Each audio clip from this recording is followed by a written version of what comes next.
Good morning, kiddos. Coming to you again from home, which is not preferable, but we'll make do. We are in 18.2 today, chapter 18, section 2. We're going to be talking about the Axis powers advancing early in the war. And so you're going to find out very quickly that this war almost came out very differently than what we already know about it, okay? Early on in the war, probably the first 3 or 4 years, it was very dark and very bleak for the Allied powers, okay? And so yesterday we kind of talked about early advances, start of the war, build up, appeasement. And so we're going to jump into the early advances today by the Axis powers. And so again, remember, if I have it in bold, it means it's pretty important and you need to put it down, okay? Now, since you have obviously more time than 50 minutes to do this, make sure you stop, anything you need to do to make sure you get these notes down. And then as always, turn them in, okay? Turn them in for points, all right? So let's talk about the Axis domination of Europe. World War II lasted from 39 to 45. And again, those dates can be debated a little bit. And it pitted the Axis powers that we talked about yesterday, Japan, Germany, Italy, against the Allied powers. The Allies eventually became Britain, France, the Soviet Union after they switched sides. We'll talk about that today. China, the United States, and then really 43 other nations, including Canada, Australia, Brazil, a bunch of them, okay? Now, unlike World War I, we talked about the trenches, did the Trench Warfare Project. World War II was much different. The military leaders learned after World War I that they need to be quick, they need to be fast if they're going to make a war that's actually going to take territory. And so that's exactly what they did. It was focused on aggressive movement. As it says there, in the early years, things went badly for the Allies as Axis forces swept across Europe, North Africa, and Asia. Now, the term that defines this quick, fast war is Blitzkrieg, or lightning war, by Germany. It was actually started, or the concept was first developed by the British, and then the Germans kind of took that concept and ran with it much further. And this was basically a three-prong attack, and you're going to see a quick video here in a minute on it. The three-prong attack was airplanes came in, the Luftwaffe came in, they dive bombed, they took out railways, they took out communication, all that stuff. And then right as the planes were leaving, the tanks came in, and the German tanks, their tank corps was actually some of the best that the world had ever seen. Okay, they were extremely fast, they were extremely efficient, they didn't waste a lot of movement, they didn't waste a lot of ammo, and so when they came in, it was a quick process. And then right after the tanks, you had the infantry. So you started out by weakening a territory using airplanes, and then you kind of came in and further demoralized them with tanks, and then the infantry came in, the foot soldiers came in afterwards and occupied the territory. Now, this was an insanely successful process. Starts with Poland, and then you see it kind of die off for a little bit, and Hitler was actually made fun of. The newspapers in Britain called it a Sitzkrieg, like sitting down, Sitzkrieg. But then that changes whenever Hitler does not like to be poked. And so after that, he starts going really all over the Baltic states, Estonia, Latvia, several places he decides to invade as well. And he actually then goes and focuses on France. Now, if you remember from World War I, that initial invasion of France that was not successful. Okay? But now with these new process, the Blitzkrieg process, things change. Okay? And it's insanely effective in France. Hitler invades, he takes a ton of territory, and then you have the rescue at Dunkirk. Dunkirk is a town in northern France, right on the coast, in the English Channel.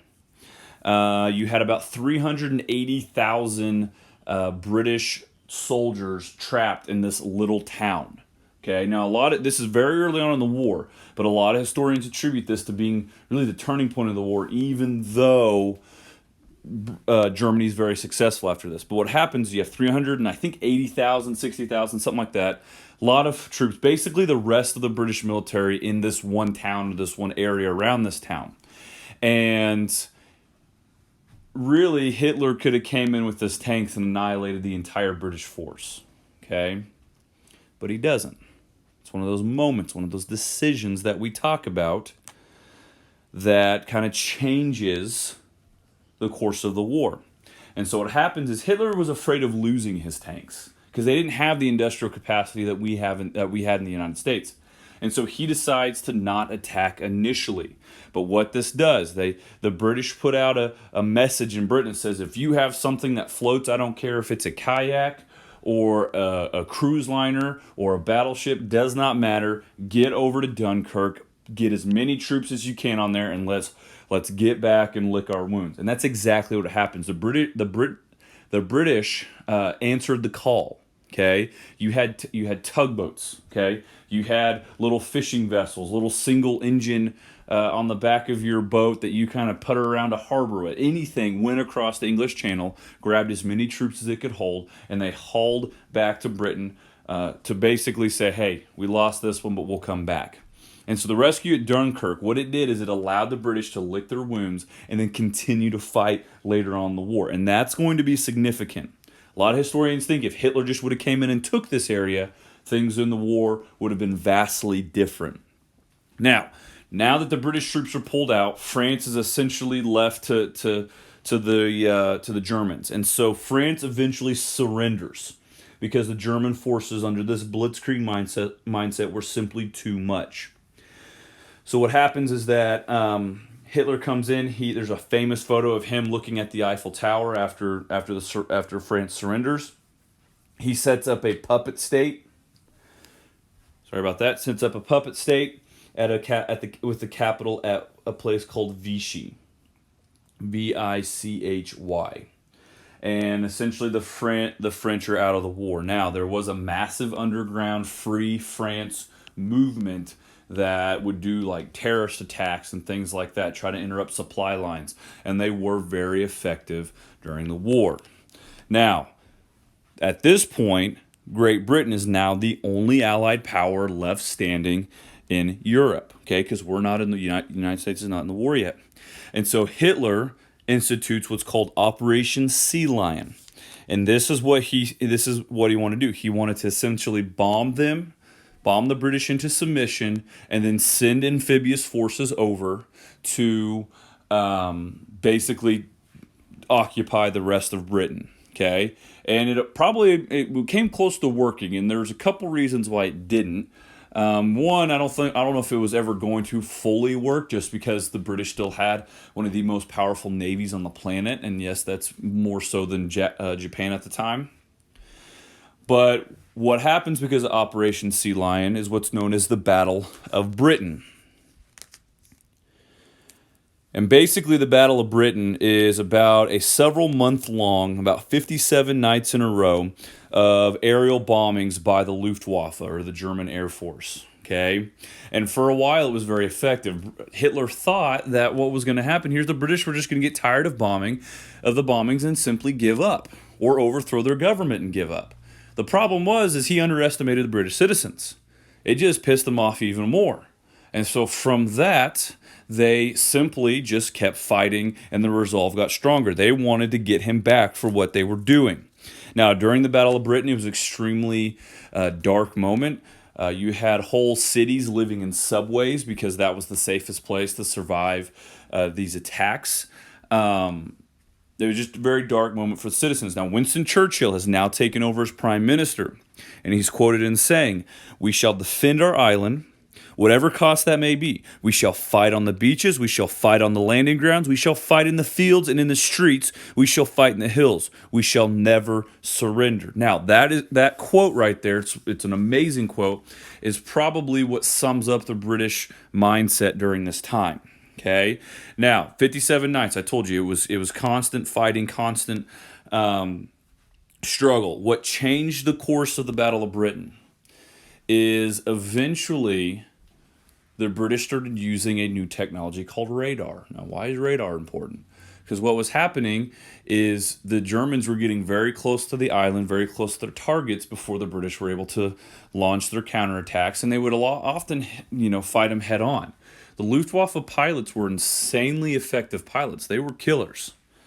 But because of radar, the British were able to actually kind of see them earlier, plan attack from the side and actually annihilated more Luftwaffe pilots as opposed to the British Air Force.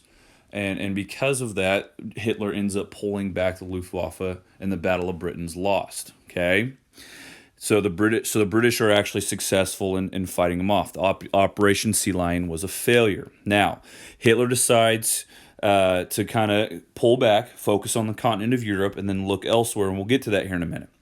Now, as the forces are ramped up across Europe, Hitler expanded his plan to build what he called a new order in the occupied lands. Hitler's sorry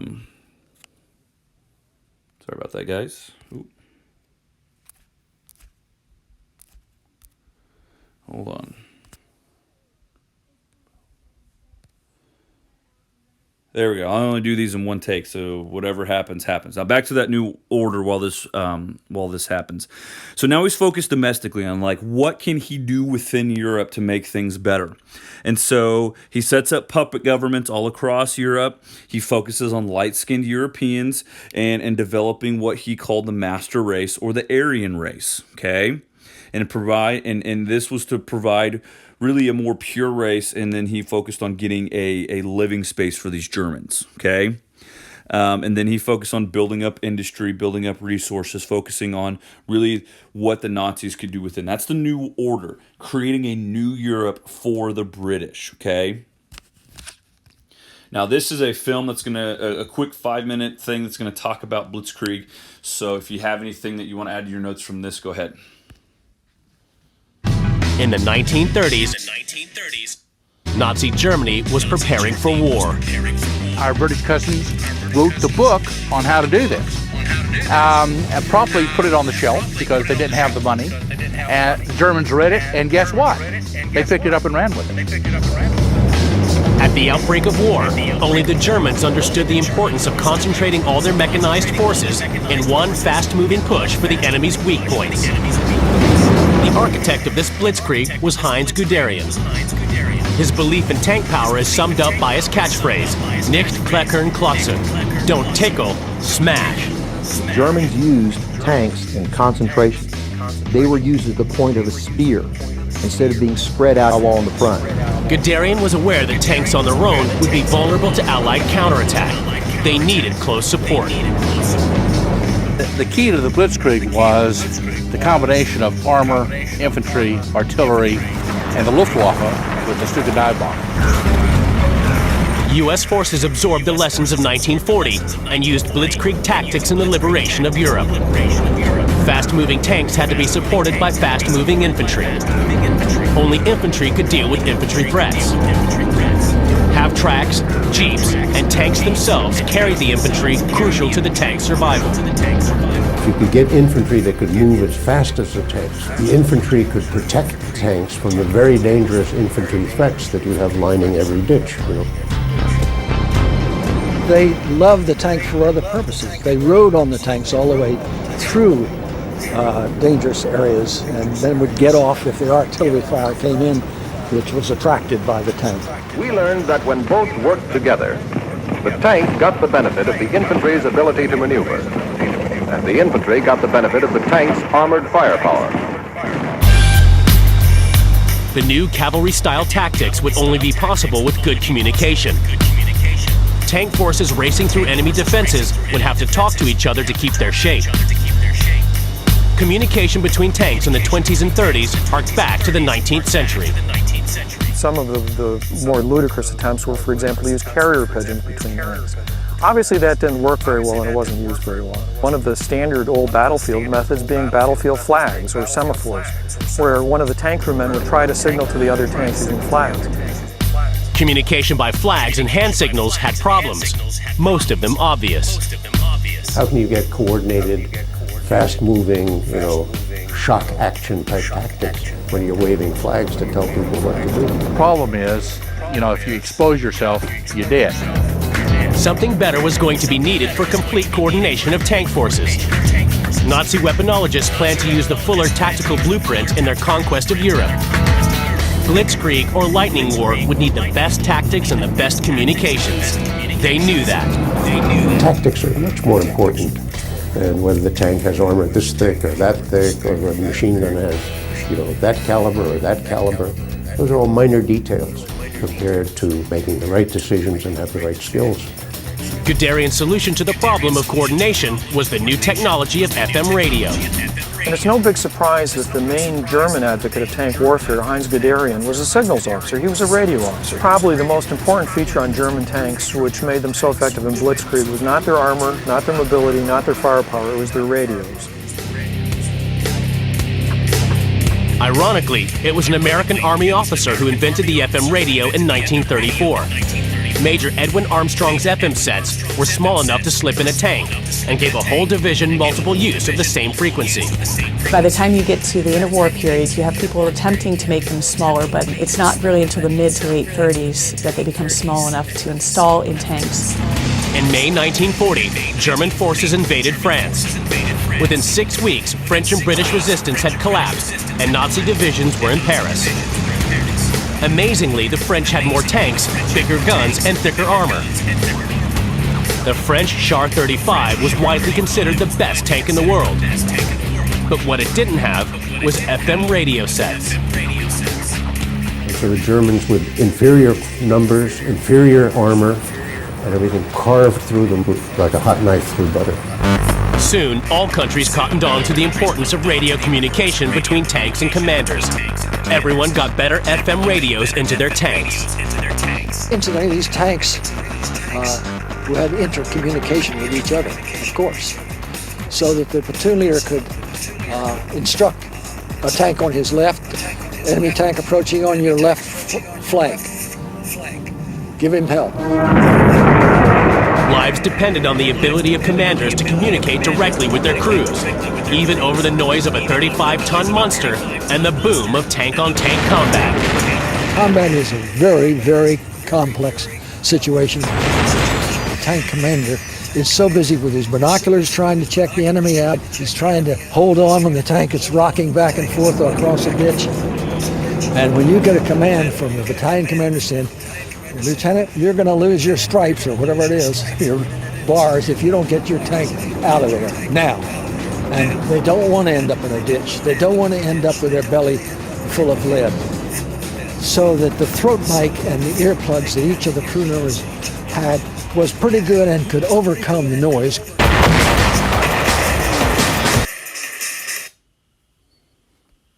All right, so that was a quick video showing you guys more focused on the tanks, but that's okay.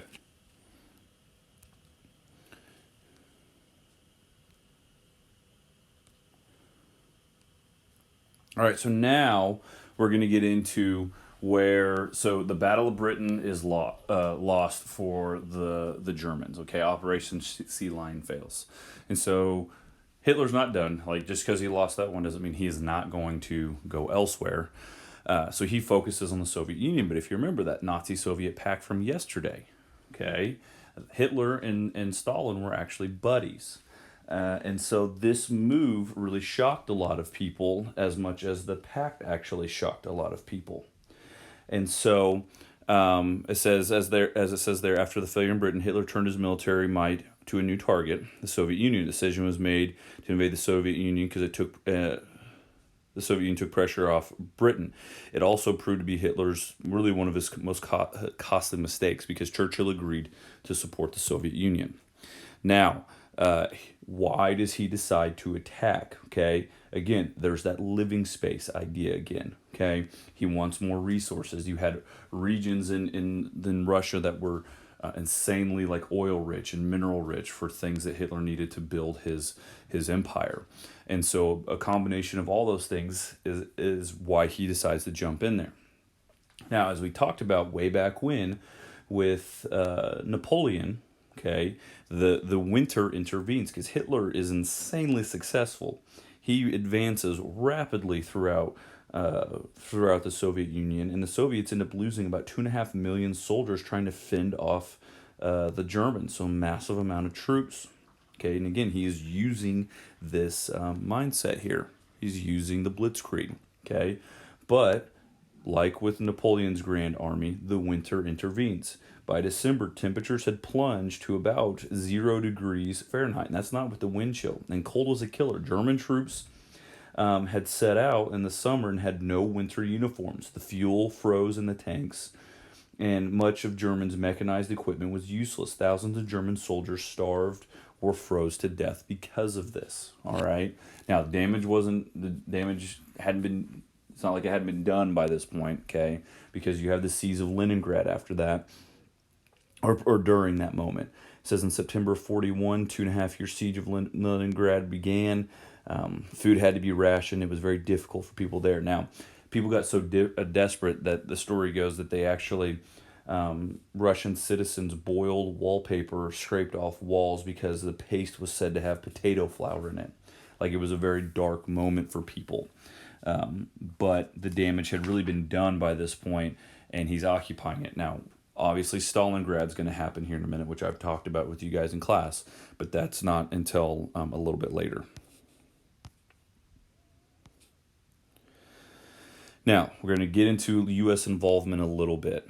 When the war began in 1939, the United States declared neutrality.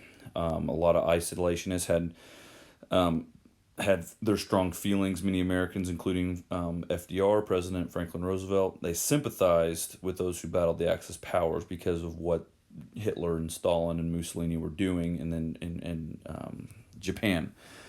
And so they started out with the Neutrality Act, which I think we talked about yesterday.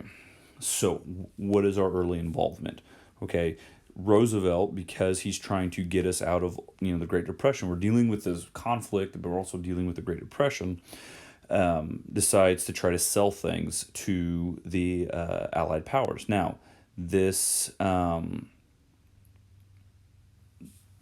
an important moment because this is starting to open up factories, and opening up factories means people are going back to work, which means that we're starting to get over the hump of the Great Depression. Okay. Now, the Lend-Lease Act, it allowed basically Roosevelt to sell or lend war materials to any country, in quote, any country whose defense the president deems vital to the defense of the United States. Now, that's a lot of power to have, but he is focused on those democratic nations. That's who he's going to supply to. The two leaders, Churchill and Roosevelt, end up also issuing what's called the Atlantic Charter, which set goals for the war, final destruction of Nazi tyranny. So this is us getting a little bit closer, a little bit more on the battle side of it. Now, on the other side, okay, you still have Japan. You have a ton of growing tensions with Japan that's developing over time. When war broke out in 1939 in Europe, the Japanese decided they wanted to take all European possessions in Southeast Asia.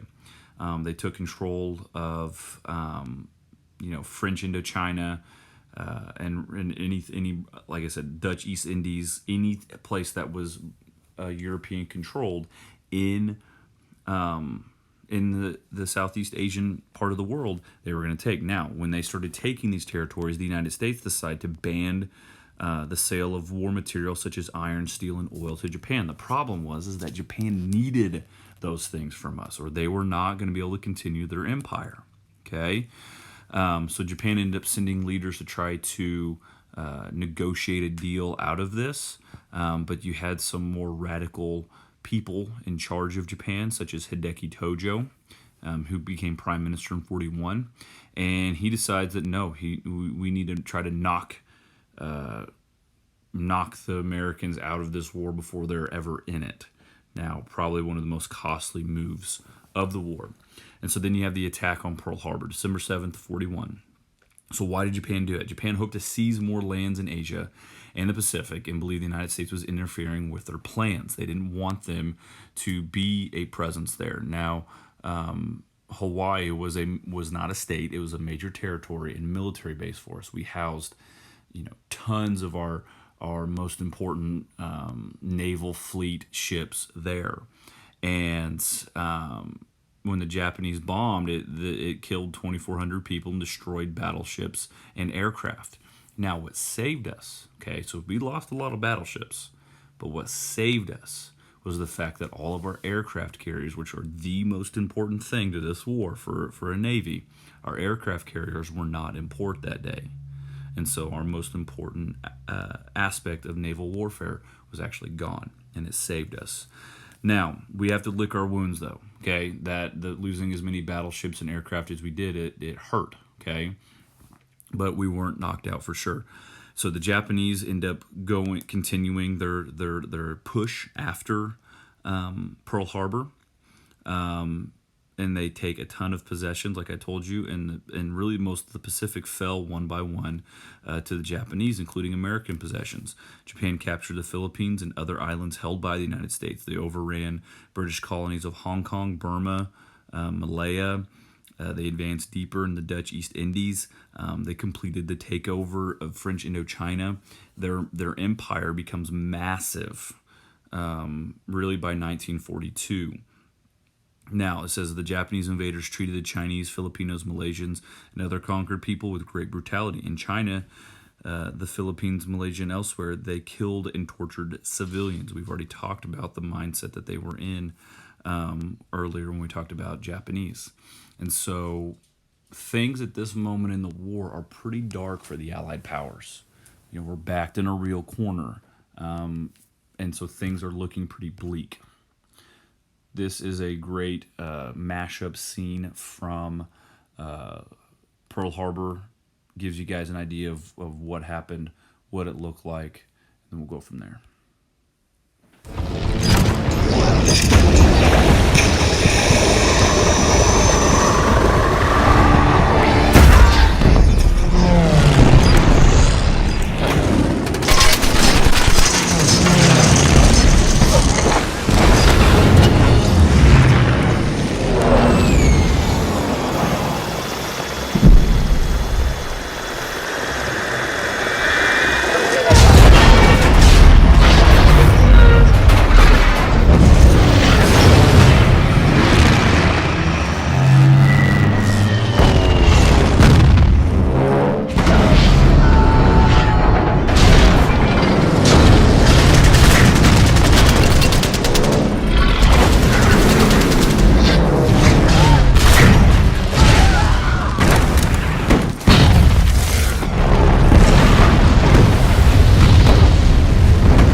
right, guys, if you have any questions about anything, as always, contact me. Make sure you get your notes turned in. Hope to see you guys soon.